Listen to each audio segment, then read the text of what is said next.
Mais vous allez vous rendre compte que parfois dans une église, dans nos assemblées, vous aurez des personnes qui ont 10 ans, qui ont 15 ans, qui ont 20 ans d'ancienneté dans l'église, mais qui sont contents de dire tous les jours que non, moi je suis plus ancien que tout le monde ici.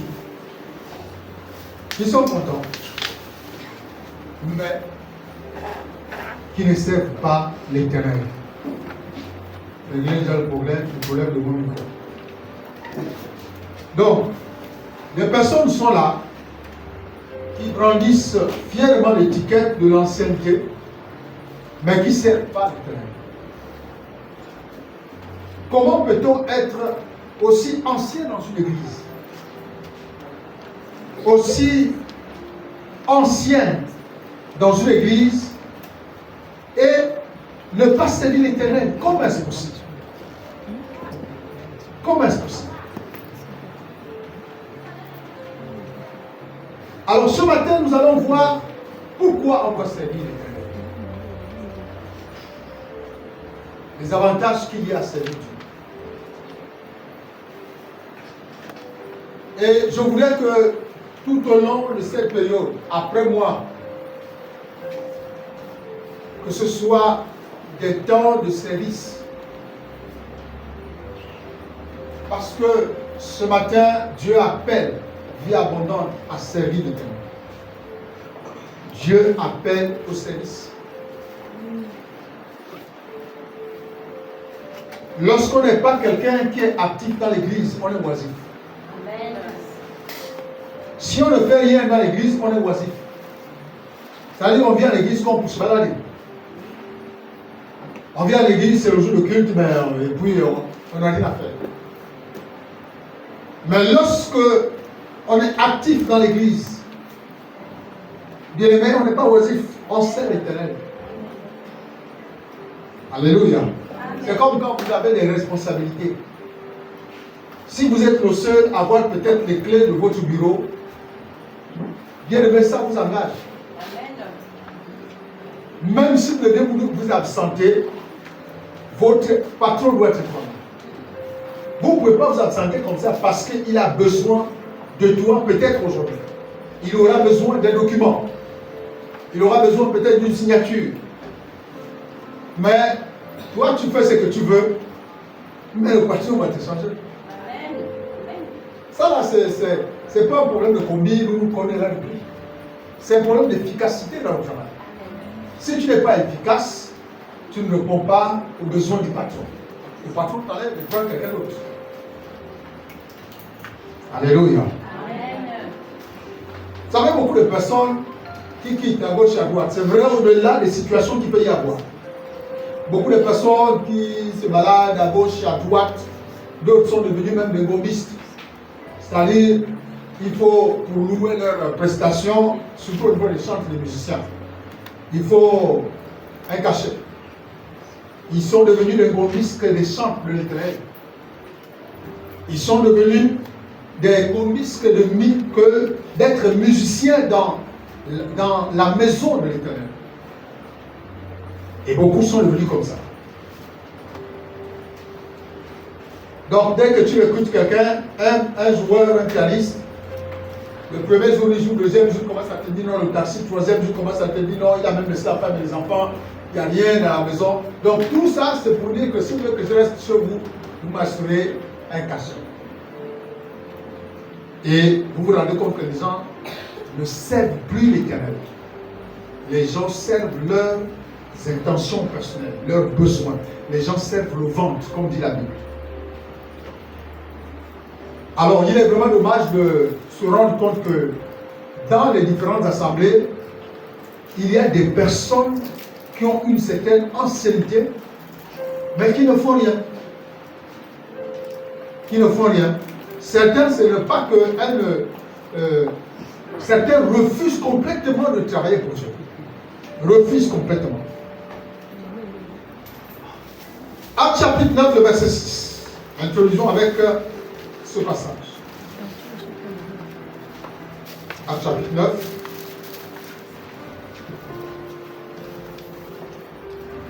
Actes chapitre 9, si nous pouvons nous tenir debout, respecter la parole de Dieu. Acte 9, 6. Tremblant et saisi d'effroi, il dit, Seigneur, que veux-tu que je fasse? Et le Seigneur lui dit, lève-toi,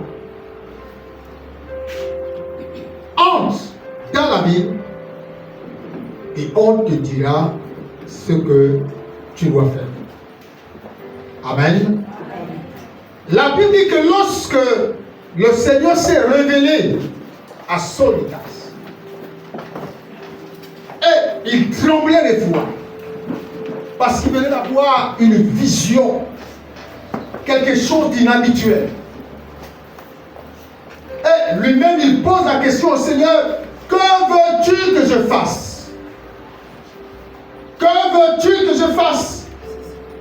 Jésus ne lui a pas dit sur le champ, c'est moi.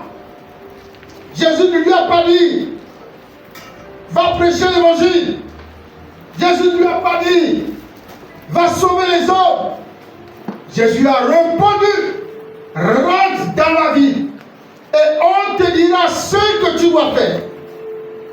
Autrement, quand il dit rentre dans la ville, ce n'est pas qu'il l'envoyait à un endroit inconnu. Il l'envoyait dans la ville afin qu'il aille se faire connaître auprès de ceux qui servent le Seigneur, que j'ai fait la rencontre de Jésus. Amen. Et c'est à cette personne de décider maintenant de l'avenir futur de cet homme. Amen. Rentre dans la ville et on te dira ce que tu dois faire. On ne peut pas avoir rencontré le Seigneur.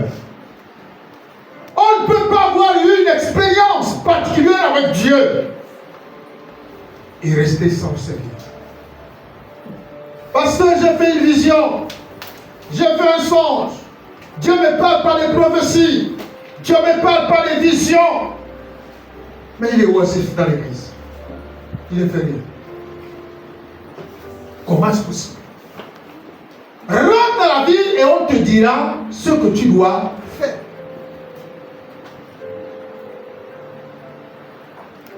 2 Thessaloniciens 3, 10 à 12. 2 Thessaloniciens, chapitre 3, 10 à 12. Je lis pour tout le monde. Car lorsque nous étions chez vous, nous vous disions expressément, si quelqu'un ne veut pas travailler, qu'il ne mange pas non plus. Nous apprenons cependant qu'il y en a parmi vous quelques-uns qui vivent dans le désordre, qui ne travaillent pas, mais qui s'occupent de futilité. C'est parce que quand vous n'êtes pas occupé, vous êtes oisif. Quand vous ne travaillez pas dans l'église, vous allez passer le temps à vous occuper des choses des gens. Quelqu'un qui sature son esprit avec l'activité du Seigneur dans l'église, alors n'aura pas le temps de futilité. N'aura pas ce temps. Il y a bien autre chose pour cette personne que de passer du temps à raconter des choses qui n'en valent pas la peine. Donc il est... Vous étiez où là? Verset 11. Nous apprenons cependant qu'il y a parmi vous quelques-uns qui vivent dans le désordre, qui ne travaillent pas, mais qui s'occupent de futilité. Nous invitons ces gens-là et nous les exhortons par le Seigneur Jésus-Christ à manger leur propre pain en travaillant paisiblement. Est-ce qu'on peut dire Amen? Amen. Alors, lorsque Paul parle, que nous vous disions expressément que celui qui ne travaille pas ne mange pas. Alors, il fait allusion à deux catégories de personnes. La première catégorie de personnes est cette personne qui est habile, dotée des capacités morales, intellectuelles et des aptitudes physiques pour travailler, mais qui refusent de travailler. Comment pouvez-vous avoir toutes ces capacités et ne pas travailler? Comment pouvez-vous avoir toutes ces aptitudes et ne pas travailler? Comment est-ce possible? La Bible dit que celui qui refuse, qui ne veut pas travailler, celui qui ne veut pas, je vais lire bien le verset. Il dit, ce n'est pas que nous avons, verset 10, car lorsque nous étions chez vous, nous vous disons expressément, si quelqu'un ne veut pas, si quelqu'un ne veut pas travailler, qu'il ne mange pas non plus. Tu as la capacité de travailler. Tu as tout doté de toutes les capacités intellectuelles, morales, psychologiques et toutes les aptitudes physiques. Mais tu refuses de travailler. Et si tu refuses de travailler, avec tout ce potentiel que tu as, ça veut dire quoi? Ça veut dire que ne mange pas le résultat du fruit de celui qui travaille. Est-ce que tu vas comprendre? Ça veut dire que quelqu'un d'autre travaille pour amener à manger dans la maison, et toi qui refuses de travailler, tu viens t'asseoir paisiblement pour manger. Dieu dit que Paul dit, celui qui refuse, qui ne veut pas travailler, qui ne mange pas non plus. C'est pourquoi plus bas il a dit, si tu as des aptitudes, travaille paisiblement pour bien manger. Si tu travailles, alors tu pourras manger tranquillement ton propre pain. Deuxième catégorie de personnes, ce sont des personnes qui ont des dons, les talents, qui ont des potentiels spirituels que Dieu a positionnés dans un lieu afin de se rendre utile par rapport à ce qu'ils possèdent, mais qui refusent de travailler. Alors vous aussi, c'est pas la peine. C'est pas la peine de demander tous les jours, j'ai besoin de manger, je veux manger, j'ai besoin d'argent. Parce que tu ne veux pas travailler. Ce que les autres servent dans l'église, c'est le résultat de leur travail. Il a les dons. Dieu t'a donné des dons. Dieu t'a donné des talents. Et il te dit, va les faire fructifier dans l'église. Va chanter. Va servir. Va prêcher. Va faire quelque chose dans ma maison. Toi, tu refuses. Tu préfères remplir l'étiquette. Je suis arrivé plus ancien ici que tout le monde. Je suis plus ancien ici que tout le monde. Mais ça a changé quoi dans ta vie? Hier. La preuve est que celui qui est venu hier est plus actif que toi qui as encore l'étiquette derrière collée sur ton dos. C'est-à-dire quand tu t'assois comme ça, c'est qu'il est le plus ancien ici que tout le monde. Et tout le monde voit ça. Donc quand tu vois les autres qui essaient de travailler, toi tu ne réponds pas, je suis plus ancien que vous tous. Donc c'est écrit sur ton dos comme ça, je suis plus ancien que vous tous. Mais Dieu l'appelle au travail. Dieu nous appelle à servir. Ce n'est pas parce que tu es plus ancien, tu es là depuis la fondation, que tu es là depuis la fondation, que tu penses que tu fais quelque chose pour Dieu. Non. Pas du tout. Pourquoi on dit souvent aux gens, les personnes à qui Dieu a donné la possibilité de vivre longtemps. Vous avez, pour certains d'entre vous, vous avez 30 ans. Vous vous réjouissez d'avoir ces 30 ans. Mais Dieu te demandera des comptes de ces 30 ans. Il y en a qui refusent de venir à l'église, mais qui célèbrent leur anniversaire, ils sont contents d'avoir 30 ans. Mais Dieu te demandera des comptes de ces années. Quand tu fais ces 30 années, si tu es encore vivant, bénis Dieu et profite à travailler pour lui.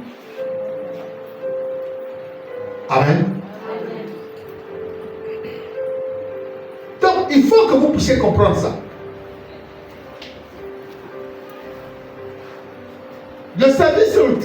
que nous faisons.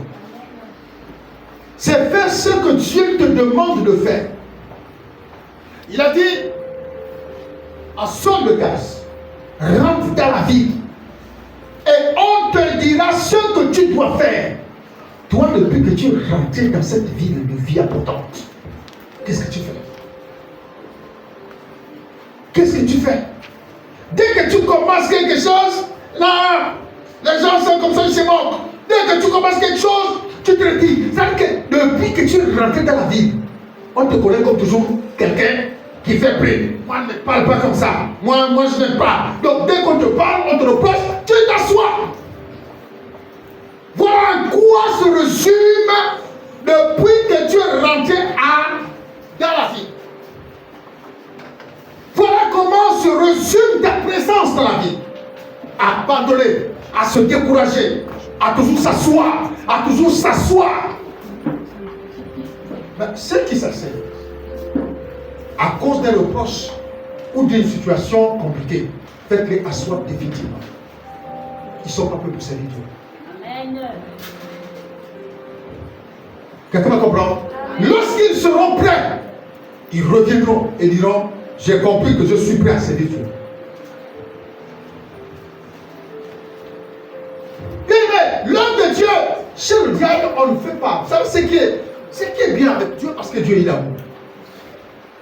Le diable lui te fait, tu ne peux pas faire des pieds de tortue que tu fais avec Satan. Où on te zigouille la tête. Quand on sert Dieu, aujourd'hui je suis agent de l'État, je suis fonctionnaire. Bien, mais si on constate que tous les jours je ne suis jamais à mon poste, on va dire lui là, on peut pas me faire confiance. Enlevez-le.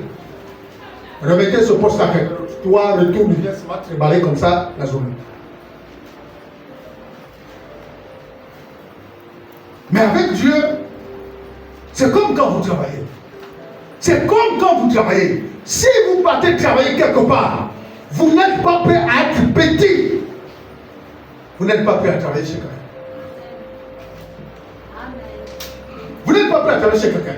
Parce que quand la patronne va arriver, j'ai dit, toi aussi, depuis que tu es ancien, bon, ce n'est pas parce que je viens nettoyer ton salon que tu vas me parler comme ça. Tu n'es pas prêt à travailler. Il faut rester assis. Et passer le temps à les demander. Parce que quand quelqu'un est prêt, il devient petit. Est-ce qu'on est obligé de devenir petit? On est obligé de devenir petit parce que la main qui donne est toujours en haut. Mais toi, tu veux être en haut alors que tu as 20 ans en bas. Comment est-ce possible? Dans l'église, viens travailler pour le Seigneur. Fais la sécurité. D'accord. Dès qu'on te dit, c'est pas votre nom. Lionel. Pourquoi il n'y a pas l'eau aux toilettes? Hein? Est-ce que vous-même aussi, vous ne pouvez pas remplir ça? Quand vous venez à l'église, vous ne pouvez pas aussi remplir. Et puis, il est trop grand. Il décide de dire, ah bon, ok. Comme vous croyez qu'il y a comment pour aller remplir l'eau là. Donc il devient grand. Quelqu'un qui refuse de servir devient grand.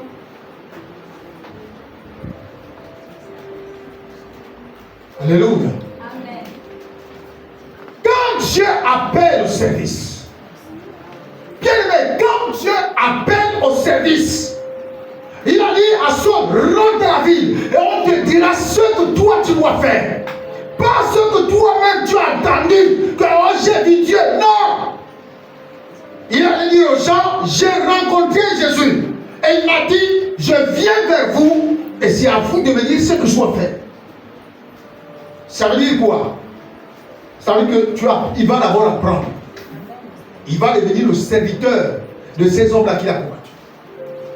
Pour que Dieu l'apprenne l'humilité. Amen. Lorsqu'il a fait ses classes, maintenant on a commencé à prier pour lui, à nous recommander, pour qu'il aille témoigner de Jésus. Toi, tu ne veux pas prendre. Tu ne veux pas prendre. À cause d'une prophétie, tu deviens même égal au pasteur. À cause d'une vision que tu as oublié, que quelqu'un t'a dit que je vois que tu es un grand homme, tu es une grande femme, tu deviens égal au pasteur. Tu ne le deviendras jamais. Tant que tu n'auras pas connu l'humilité, tu ne deviendras jamais grand. Alléluia. Servir, c'est travailler. Qu'est-ce que Dieu t'a demandé? Depuis que tu es arrivé, on t'a demandé de faire quoi? On m'a dit d'être accueilli. Ok. Depuis qu'on t'a dit d'être accueilli, tu es rentré dans la vie. On t'a demandé d'être accueilli. Tu fais quoi aujourd'hui? Est-ce que tu sers Dieu à l'accueil? Non. C'est les membres de l'accueil, c'est les frustrés. Les membres de l'accueil, ce sont les personnes les frustrées.